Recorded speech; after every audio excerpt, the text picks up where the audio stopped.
It's Friday the 30th of September 2011. It's almost the end of the month, and you know what that means. It means a whole lot of extra content just for you. Let's hop right to the Friday news wrap-up. This isn't so much of a news post as it is sort of a public service announcement for fans of AppSpy and fans of highly replayable RPGs. When asked what some of my favourite games are on iOS, one of the top contenders is 100 Rogues, a roguelike with an attitude. The turn-based gameplay may not be to everyone's tastes, especially when it also sports a hardcore one-chance system, but that's all part of the fun of picking from one of three main characters, or many monster classes, and trying to beat your way into the depths of hell. Items can be carried over to new games, if you're lucky enough to find a magic locker, and the mechanics feature a lot of depth, teasing you to discover new methods of destruction, or basic survival. 2 years and only $1.99 later, and I'm still playing it. I'd call that value for money. Kilo Games have a lot to live up to when they call their upcoming title Bullet Hell the next massive action-adventure for the iOS. But I'll let it slide as the full version is set to feature not only multiple campaigns and quests, but additional secrets and treasures over a large, living 3D world. Given that it also sports multiplayer with up to 3 players, I'm sort of hoping this twin-stick looking shooter has a bit of an action RPG edge, you know what I'm talking about, as well to keep me coming back for more.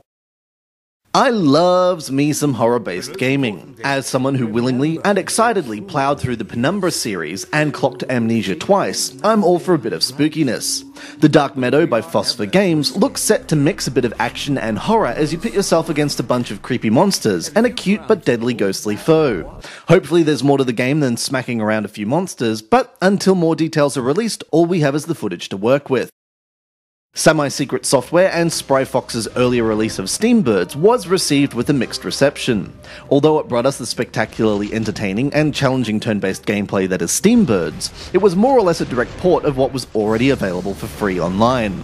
With this in mind, Spryfox has teamed up with Halfbrick to release a full-featured iOS release, complete with 64 missions on launch, 8 unique aircraft to pilot, and a host of power-ups.